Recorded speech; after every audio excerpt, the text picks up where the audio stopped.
আপনি কি জানেন পৃথিবীর সবচেয়ে লম্বা প্রাণী ক্যামেরার সামনে কখনো কখনো মডেলের মতো পোজ দেয়? আফ্রিকার এই জঙ্গলে এসে মনে হলো জিরাফ শুধু একটা প্রাণী নয়, এ যেন প্রকৃতির একটা নিজস্ব সুপার মডেল। চারিদিকে শুধু জিরাফ আর জিরাফ। কেউ নিশ্চিন্তে গাছের উঁচু ডাল থেকে খাবার খাচ্ছে, কেউ আবার দীর্ঘ পা ফেলে দৌড়ে দৌড়ে চলে যাচ্ছে ওই দিগন্তের দিকে। হঠাৎ দেখি কয়েকটা জিরাফ যেন আমাদের দিকেই তাকিয়ে দাঁড়িয়ে রইল। মনে হয়েছিল ক্যামেরার সামনে দাঁড়িয়ে তারা পোজ দিচ্ছে। আর কখনো কখনো ধীর গতিতে মাথা উঁচু করে হেঁটে গেল। সত্যি মনে হচ্ছিল এটা আফ্রিকার জঙ্গল নয়, মনে হচ্ছিল একটা আস্ত র্যাম্প ওয়ার্ক।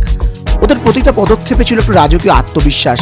জিরাফের জিভ প্রায় 40 থেকে 50 সেন্টিমিটার পর্যন্ত লম্বা হয়। এই লম্বা জিভ দিয়েই তারা কাঁটাযুক্ত একাশিয়া গাছের পাতা অনায়াসে খেয়ে ফেলে। আর তারা খুব শান্ত স্বভাবের প্রাণী। প্রকৃতির সঙ্গে তাদের এই সম্পর্ক, এই সহজ সম্পর্ক দেখলেই মনে হয় সত্যি মুগ্ধ হতেই হবেই আপনাকে। এই জঙ্গলে দাঁড়িয়ে একটা জিনিস উপভোগ করলাম, বন্যপ্রাণীরা কখনো অভিনয় করে না, তাদের প্রতিটা মুহূর্ত বাস্তব, আর সেই বাস্তবতাই এতটা সুন্দর।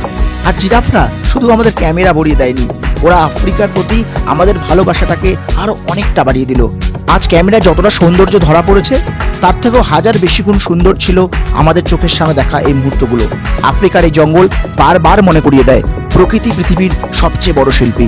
আর একটা মজার বিষয় হলো, প্রতিটি জিরাফের গায়ের দাগ মানুষের আঙুলের ছাপের মতোই কিন্তু আলাদা। পৃথিবীতে দুটি জিরাফের দাগ কখনো একরকম হয় না। আপনার যদি কখনো সুযোগ হয়, জীবনে একবার অন্তত আফ্রিকার এই বুনো সৌন্দর্য দেখে নিজের চোখে দেখে আসবেন। বিশ্বাস করুন, এই স্মৃতি কখনো ভুলে যাওয়ার নয়।